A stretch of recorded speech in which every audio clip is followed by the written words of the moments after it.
apoyo de los más necesitados en materia de redistribución del ingreso. De hecho, las razones son fallas del mercado, falta de competencia, bienes públicos, externalidades, recursos comunes, casos en que el mercado no asigna correctamente los recursos que pueden requerir alguna intervención del Estado, falta de equidad, la política de redistribución del ingreso, distribución y redistribución del ingreso, la política social, es otra de las razones que en todas partes del mundo existen para que el Estado intervenga en la economía, pero una razón distinta a corregir la falla del mercado.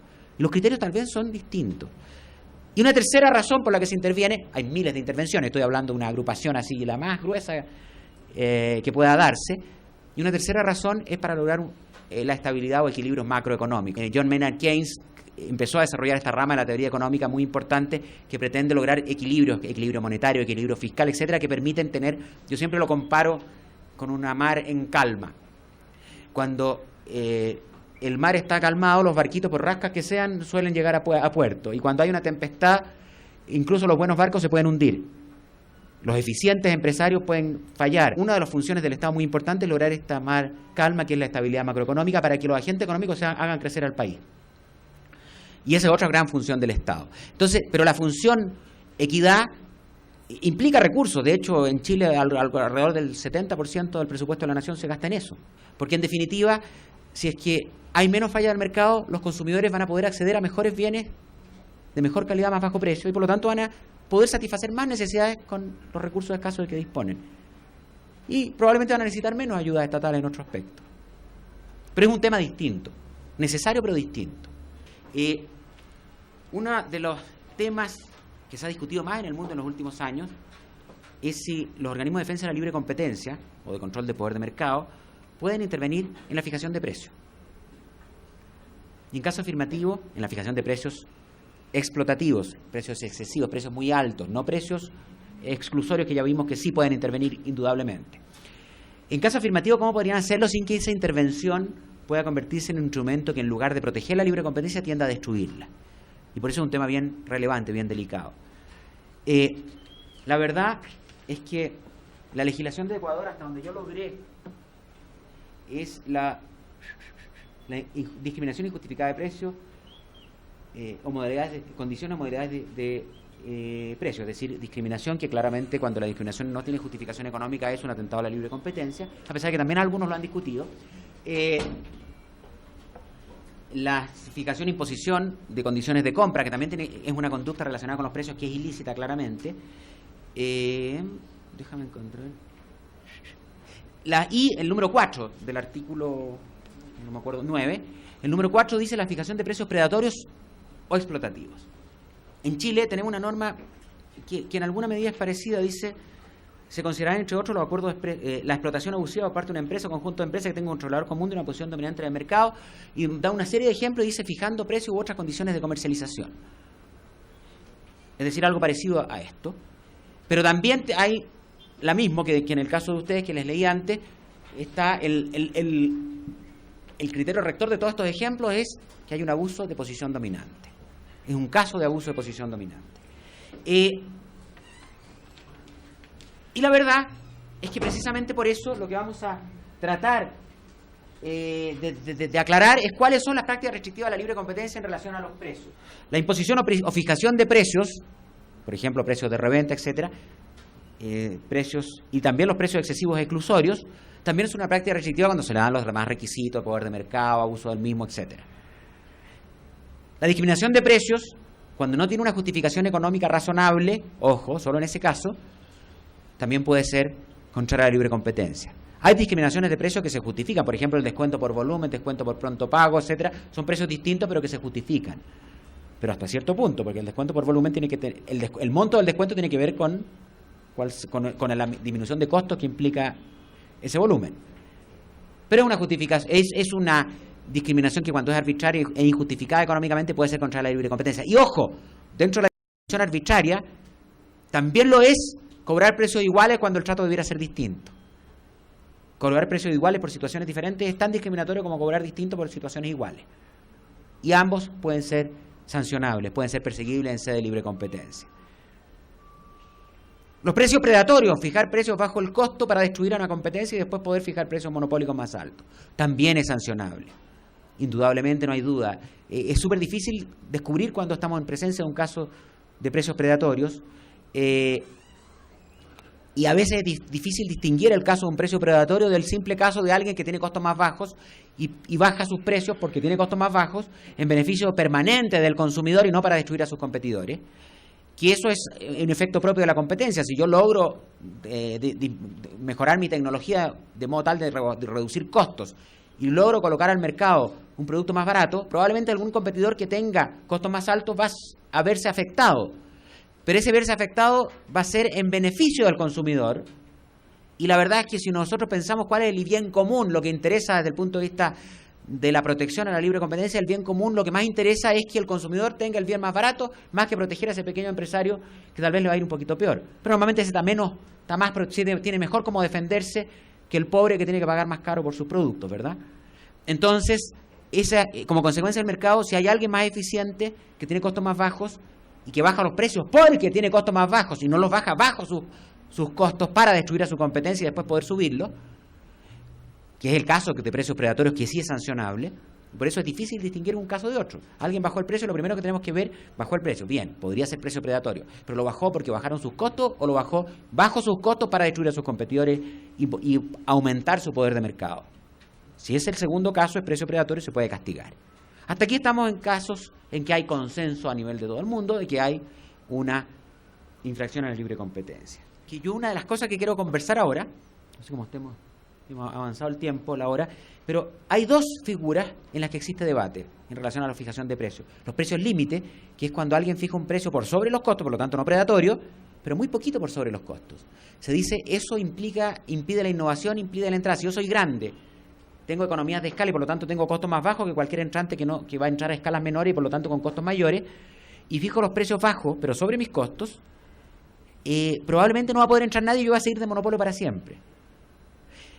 Entonces, si yo le digo a alguien, usted no puede fijar nada más que un pelito por sobre los costos, que es el precio de un mercado de competencia perfecta, costo marginal igual ingreso marginal, nos dice la teoría económica, es el precio del mercado de competencia perfecta. Si yo fijo el precio ahí, obligo a fijar el precio ahí, no va a entrar, no va a haber dinamismo en el mercado, no va a haber nadie que quiera entrar a competir porque los nuevos entrantes, probablemente porque son nuevos, porque tienen menos experiencia, porque tienen menos escala, porque tienen menos conocimiento del mercado, tienen menos clientela, van a tener costos más altos y no van a poder entrar. Pero en cambio, si el monopolista sube algo el precio, si no hay barreras a la entrada, y especialmente no hay barreras artificiales impuestas por el propio monopolista, muchos actores van a querer entrar a competir, porque el negocio es bueno, porque el precio es alto, el negocio es bueno, todos quieren entrar, y gracias a que todos entran, el precio baja.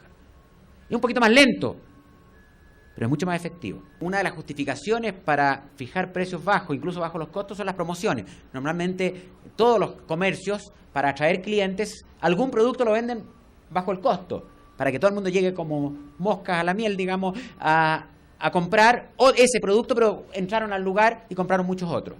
Y es una estrategia comercial normalmente legítima. En mercados competitivos se da todos los días. Tú vendes bajo el costo una cosa para vender sobre el costo muchas otras. Al final hay que buscar, ¿dónde está? Más que el equilibrio, porque no necesariamente la solución está en la mitad de camino. La solución no está en defender la libre competencia. ¿Y dónde está eso? ¿Cómo se hace eso? Y por eso es que donde existe debate en el mundo es sobre las figuras de determinación unilateral de precio excesivo. Cuando es concertada es ilícito, porque es colusión.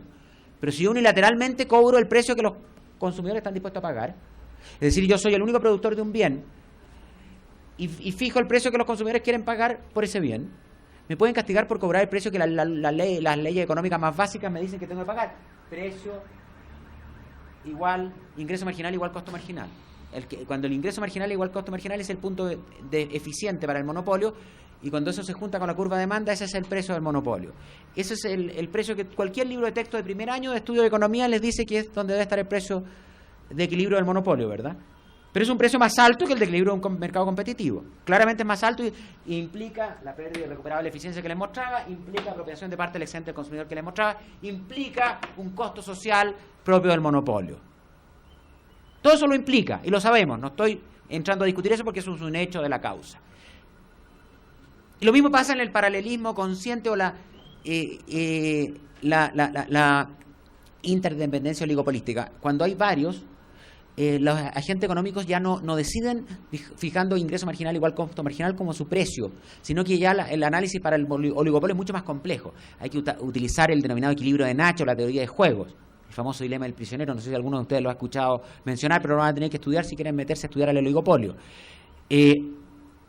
Yo tomo mis decisiones, que pueden ser hacia la baja del precio o hacia la alza, viendo cómo creo que van a actuar mis competidores. Teoría de juegos. No sé si vieron la película Una mente brillante.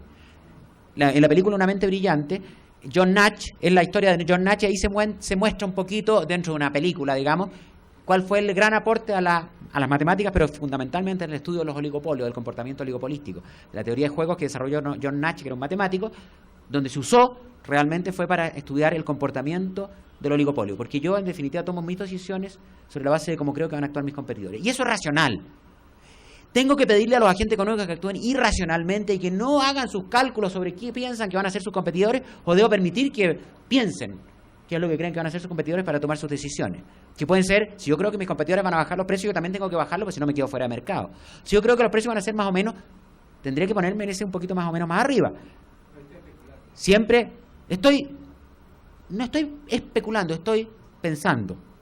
Que es algo parecido a especular, pero no es la especulación que uno piensa en la bolsa, yo estoy jugando a la ruleta, no. Precisamente especular es si yo no hago este estudio más o menos científico usando la teoría de juegos, yo estoy tirando una moneda, ¿qué creo que va a ser? Eso es especular. Pero la verdad es que la ciencia económica ha avanzado bastante en tratar de ver cuál es la estrategia dominante, cuál es el comportamiento racional del oligopolista. Y sobre la base de eso yo tomo mis decisiones. Claro, esas decisiones normalmente van a dar un precio más bajo que si nos pusiéramos de acuerdo. Porque tal vez la estrategia dominante sea un precio más bajo que la estrategia que me da mayor renta. El dilema del prisionero, que es el típico ejemplo de teoría de juegos, es confieso o no confieso. Está Bonnie and Clyde presos y en dos salas de interrogatorio separadas. Le están preguntando, ¿confiesas o no confiesas? Si tú confiesas sales, y el otro no confiesa, tú sales libre y condenamos con 20 años de cárcel al otro. Si el otro confiesa y tú no confiesas, tú te tienes 20 años de cárcel y el otro sale libre. Claro, lo mejor es salir libre, ¿no es cierto? Entonces yo confieso. Pero si ninguno de los dos confiesa, nos dan un año de cárcel a cada uno, que es tal vez lo que sería mejor para los dos, porque si los dos confesamos, nos dan 8 años de cárcel a cada uno. Ese es el ejemplo del dilema del prisionero. Entonces, ¿cuál es el dilema? ¿Qué me conviene hacer? Si yo confieso, puedo irme de 0 a 20 años. Si yo no confieso. Si yo confieso y el otro confiesa, tenemos 8 años. Si ninguno de los dos confesamos, vamos libres los dos. Porque no se desacreditó. O sea, en el fondo lo más conveniente, si nos ponemos de acuerdo, es ponernos de acuerdo en no confesar, ¿verdad? ¿Sí o no? La colusión, si hubiera colusión, no confesar sería la estrategia preferida. Pero si no hay colusión y yo no sé lo que va a hacer mi cómplice del delito en la pieza del lado, si va a confesar o no va a confesar, y yo sé que estoy arriesgándome a 20 años, yo prefiero confesar. Porque si confieso tengo 8 años como máximo, que es bastante menos que 20. Y 8 más 8 dan 16.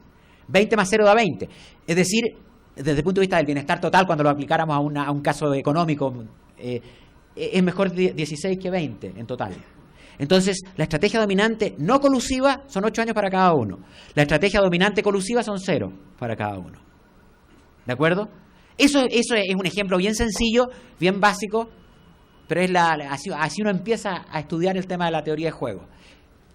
¿Tengo que castigar a alguien por actuar racionalmente como oligopolista o por actuar racionalmente como monopolista y fijar el precio que le es más conveniente? ¿O tengo que decirle usted no puede fijar más que un precio que diga relación con sus costos? En cuyo caso caemos al problema de los precios límite, que también hay quienes dicen que son contrarios a la libre competencia. Esa es la pregunta. Si se considera ilícito el precio excesivo, es porque se estima que el Estado en mercados no regulados, porque obviamente en mercados regulados los precios están fijados, hay precios máximos fijados, pero en mercados no regulados, en que los precios son libres porque no requieren ser regulados, tendríamos que poder sancionar la libre y unilateral fijación de precios que efectúan los monopolistas. Libre y unilateral, porque si es concertada sí lo castigamos, claramente. La verdad es que esto es bien importante. ¿Qué empresario vende a costo sus productos? Si el mercado es de competencia perfecta, sí, pero casi ninguno lo es. Casi ninguno lo es. Y eso no significa que todos los mercados tengan que ser regulados por la Superintendencia de Control de Poder de Mercado. Me explico. En mercados que son razonablemente competitivos, se habla de razonable